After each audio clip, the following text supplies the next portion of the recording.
and my dear colleagues, very good afternoon to everyone.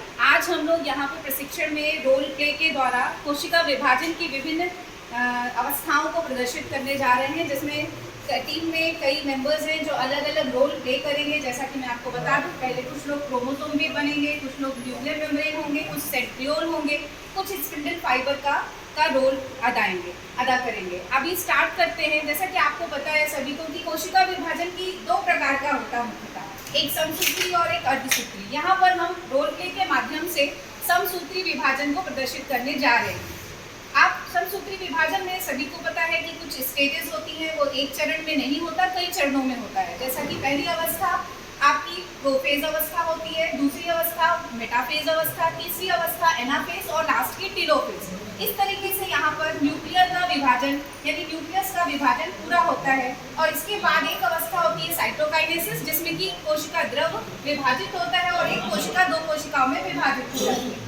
अभी हम थोड़ा समय ना लेते हुए जल्दी ही शुरू करते हैं। पहली अवस्था हम यहाँ देखने जा रहे हैं कि सबसे पहले जो कोशिका विभाजन की पहली अवस्था है वो प्रोफेज अवस्था है।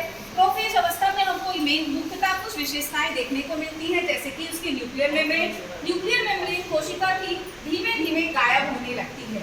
और यहाँ पर क्रोमोसोम जो है, जो कि क्रोमैटिन नेटवर्क के रूप में रहते हैं, जाल के रूप में रहते हैं, वो कंडेंस होकर संघनित होकर डंबल आकार यानी गुणसूत्र का आकार ले लेते हैं। आप यहाँ पे देख रहे हैं, बीच में गुणसूत्र हैं, दो गुणसूत्र हैं और चारों तरफ न्यूक्लियर मेम्ब्रेन है, जो कि एक दूसरे से अलग होने लगी और वो खत्म होने लगती है। अब हम आते हैं दूसरी अवस्था में, जो कि आपकी मेटाफेज अवस्था है। मेटाफेज अवस्था में हम यहाँ देख रहे हैं कि जो कोशिका के अंदर सेंट्रियोल है वो दोनों ध्रुवों की ओर चला जाता है और सेंट्रियोल से क्रोमोसोम अटैच होते हैं और वो एक प्लेट में प्लेट के रूप में अटैच हो जाते हैं, मतलब एक सिंगल प्लेन में अरेंज हो जाते हैं, व्यवस्थित हो जाते हैं। और यहाँ पर हमें यहाँ पे गुणसूत्र की बहुत ही क्लियर इमेज दिखाई देती है। गुणसूत्रों की गणना भी इसी अवस्था में सबसे अच्छी तरीके से की जा सकती है। यहाँ गुणसूत्र मोस्ट कंडेंस्ड फॉर्म में दिखाई देंगे। अब आती है इसकी अगली अवस्था, जो हम जानते हैं एनाफेज के नाम से। एनाफेज अवस्था में क्रोमोसोम के दोनों क्रोमैटिड अलग अलग ध्रुवों की ओर खींचते जाते हैं और ये खींचने का काम स्पिंडल फाइबर के द्वारा होता है।